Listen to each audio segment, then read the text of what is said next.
Hey there folks, Champesk here, bringing you another audio commentary.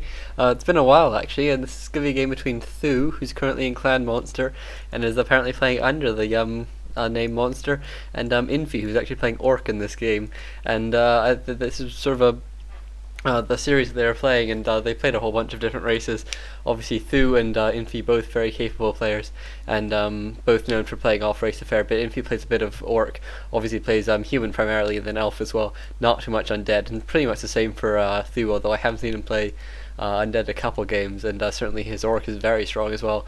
And it is going to be close spawns here on Turtle Rock, and so we're going to have to see how this is going to play out for them, because although it could actually change up the matchup a bit, because obviously Orc recently have really been liking going Naga second, or actually Tinker second is pretty nice, just because between your grunts and your blade master, you can actually put out a really high amount of DPS really early, and you do have to sort of win the game there. I mean, you don't have to actually win it, but it has to be sort of almost over. Like, you have to have a significant advantage, because obviously Fork Lightning, while a decent skill, isn't as good as a Shockwave late game, and we are probably likely to see dots in this. It's possible that we will see bears, but I imagine we'll be seeing. Actually, I guess we could see th000. I have seen th000 go for Ancient of Wars and just push straight at tier 2, or just for lots and lots of archers. That's another really common strategy that we might well see. We're gonna have to see exactly what they're gonna do. You can see both sides have scouted each other out now. Obviously, Infi and th000 have a really long personal relationship as well. They're good friends, I think, and so I think that's probably why they're willing to play off race a lot in this, and just play some games for fun pretty much. And it looks like we are going to be seeing typical Blade Master versus Demon Hunter starting. th000 was actually quite clever in putting his Ancient of War here. Means that it's much harder to creep jack. It's much harder to use your scouting peon to pull these creeps away right before you want to start your creep jack. But it looks like th000 actually anticipating some harassment here, and actually that's exactly what's coming from Infi, and so it's decided not to harass. Actually, he brings his archer out to scout, sees that there isn't a Blade Master or a grunt. Obviously, he's not really expecting to see a Blade Master, because it's likely to be windwalked, but you can just see th000, even though he's had no inclination up to this point this is going to happen, he's just so well prepared. And it looks like if he's going to come in here, try and get at least one wisp kill, but th000 gets the detonate off immediately. Meanwhile, there is a grunt in the back of this base, that's not being able to, or in the front of the base, but it's not able to do too much. And it looks like some nice prediction here by th000. It's going to mean that this harassment isn't too useful from Infi, when he could be doing some superior creeping at this point. He could be creeping out the shop or something, but it looks like th000 with his archer and Demon Hunter will be able to chase away this grunt, and looks like Infi is going to continue harassing here, and th000 doesn't actually get the detonator off there. I think he thought he could run that wisp away, but that grunt got that last cheeky hit, and looks like th000's archer now in a bit of trouble. th000 continuing to produce archers and not taking to tier 2, so it looks like this harassment has actually been fairly useful for Infi, if he has taken a fair bit of damage, and he only got one wisp kill. But th000 is now able to tech, and I imagine Infi has started his tech already. Yeah, Infi's tech considerably ahead, so we're going to have to see if he wants to continue with that advantage. I think the Nog would be an obvious choice here. Obviously Tinker's pretty nice as well, as I said. Not too many other really logical heroes, and it looks like th000's doing a bit of multitasking here, harassing Infi, which is really nice, because it means that Infi can't use his salves. I think he did see a shop. Yeah, shop is going up in Infi's face, so Infi is forced just to leave his Blade Master at low hit points, which is obviously very important to prevent that early tier 2 harassment from th000, from Infi. And it looks like th000 actually coming in here, trying to get a kill off on that Blade Master, even brings in a wisp, but some nice micro from Infi means that he can actually get to that Blade Master, and so it looks like th000 won't be successful. And some more nice blocking here from these grunts. It's unlikely to get us around against those trees, but still nice to get those free hits in, and it looks like Infi will go back and heal up now, and maybe th000 should run in with these archers and try and cancel off salves or clarities or whatever happens to be used. We can see that it's probably quite equal experience at this point. Let's just take a look. Actually, yeah. I think th000 might have accidentally killed a creep with his Ancient of War by accident there. That's a bit unfortunate, but certainly it's not the end of the world for him. High level heroes aren't sort of the be all and end all for Elf versus Orc, especially if you're going for dots. And it looks like Infi actually managing to get enough mana to windwalk, so that Blade Master can't have his salve or clarity cancelled. And you can see th000 finally putting up a nice base block here. There's going to be enough space to build his units, and actually continuing to pump archers as well. So clearly very worried about a tier 2 push. 4 grunts out for Infi now, and that's going to be able to put out a lot of damage. And it looks like Infi pretty much unable to do anything about these archers. Thu even being a bit cheeky, cancelling off that self, and then immediately re-hiding because he knows that Infi hasn't been chopping yet. He doesn't have dust, and he doesn't have boots either, which Thu does have. And I imagine that would be very useful in this game. But look, we can see this Naga is now out for Infi, as I said. A very popular choice now, especially on sort of close spawns, Throw Rock, H&Ls, things like that, where you can really get in and harass very quickly. But Thu is well prepared for this. I think he's going to do quite well out of this, even though he's just hitting tier 2 now, and he probably will pick up a Beastmaster, and so be able to hold it off.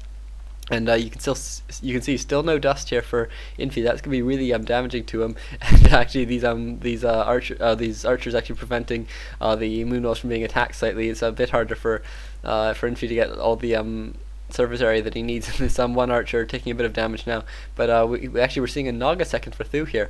Really interesting choice. It's going to be really focusable, as you can see now. A speed scroll being used, and Thu in a lot of trouble already. This Naga just unable to run anywhere. Could heal up on healing salve, or sorry, on Moonwalls, but but it looks like he will be taking a lot of damage from this Blade Master. Obviously, in conjunction with this other Naga, just so hard to do damage. It looks like Thu getting his Demon Hunter into a lot of trouble here. Does still have that TP if he needs it. It looks like he passed the boots off to that Naga, and really bad luck. It doesn't actually TP away. It looks like he sacrificed his Demon Hunter there. I'm not exactly sure why. Maybe he wanted to get that grunt kill. Maybe he just decided he didn't want to use all his moon juice, and it's only level 1 hero, so it'll come back pretty quickly. And he is in a decent position. He does have 3 archers left. He is getting his Ancients of Wind up, and he is he isn't actually teching.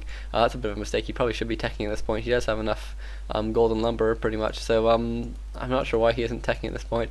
Obviously, unless he's trying to go for some sort of tier 2 archer and dot push, just with the fairy fire and for extra focusing power, but I can't imagine that's what he's doing, although it would make the Naga make a bit more sense. And Thu immediately starting to produce dots, producing more wisp, producing another Ancient of Wind, so he must be going for a tech at some point, because otherwise we'd just be seeing 1 Ancient of Wind. And it looks like Thu getting into a very ambitious position here. Gonna take a lot of damage on this Naga. He does still have those boots, but it looks like he's gonna lose at least 1 archer. No, very nice staff there. There's Grunt coming in here. Will he get a block? It looks like he'll go manage to block that archer at very least, and so not a good start for Thu by any means. And first dot is now out, but let's take a look at Infi actually taking a tier 3 now, which would explain why we haven't seen any tier 2 units from him. No bestiary, no spirit lodge, but he has put up a war mill, so we'll probably be seeing some sort of tower push maybe. That it's not overly uncommon. I mean, nothing here has been too standard, but if you get that reinforced defenses, you're the dots and archers both only do 30% damage to those towers, and so you can really put them up without a huge amount of trouble, because all you have is your heroes to do damage to them. And that could be well what we're seeing here. Obviously, lots of grunts, maybe a couple demolishers later on. We'll have to see exactly what the strategy is going to be. That would be a very nice strategy here from Infi today, though. And looks like more grunts being produced here from Infi, so I think we might be seeing some peons being brought in any second. You can see reinforced defenses already being researched, and Thu is now taking the tier 3, although much later, and this is really unconventional now for the York to be so far ahead, to be already tier 3 when an elf is just so far behind. And so a really nice start here from Infi. We're going to have to see whether or not he can pull it off. And Thu actually going for fairy dragons. That's a really interesting choice. Obviously they're not going to be too effective against actually killing buildings, but killing units or killing buildings, but they can't really be attacked by anything apart from that one Naga, and that Naga can't even use frost arrows, so in one sense it's actually a pretty nice choice, and because they can't be attacked by anything until those towers go up at least. And it looks like a Tinker third has been picked up for Infi. That's pretty common in Tower Rush strats, just because it allows you to get a nice bit of early damage out, something that your opponent really needs to focus, and allows your towers a bit more time to go down. And look at all these peons now coming in from Infi. He has so much lumber, because he did build up that war mill. He did have a whole bunch of peons, so he was going to be able to do a whole lot of damage. And Thu in a really precarious position now. Demon Hunter and Naga both down to really low hit points, but you can see the effect of these fairy dragons. It's a really nice choice here by Thu, just able to put down so much damage. And they're actually trying to repair this Ancient of War now. Obviously he wants to keep it alive for as long as possible, and that Tinker does go down, and it looks like this Demon Hunter actually in a bit of trouble now, surrounded by his own wisp, but it looks like he will just manage to get out. And obviously the frost arrow is on that Blade Master, meaning that he can't really chase him down. This Demon Hunter still in a bit of trouble, and actually the Naga now taking a lot of damage from fairy dragons as well. Naga will have to get out of here. It looks like Naga might go down, so very nicely played there by Thu. Obviously using his Ancient of War to great effect. Nice position of this Ancient of Wind as well out the front, meaning that he can really which is a very strong front, really not leaving much area for towers to be put down safely or sneakily, and it looks like 2 more grunts will go down now for Infi, and that's really, really bad for him. So th000 playing really strong, and now level 2 on that Demon Hunter as well. Again, still has that TP as well. I'm not sure, does the Blade Master? No, the Blade Master doesn't have his TP on him, and looks like we've seen a conversion now to Headhunters. Quite an interesting choice here. Obviously, pretty nice against both the Fairy Dragons and the Dots, which is the entirety of th000's army at this point. But they're just not going to be putting out too much damage at this point, unless he gets Berserker upgrade. But instead, he's going for Demolishers, so again, just going to be doing a lot of damage to those unarmored units, and that Naga getting low but getting staffed out, and th000 now starting to lose some dots. He really should maybe go to bird form and get out of here. We don't have an orb yet on the Blade Master. That'd be really nice against all these Fairy Dragons.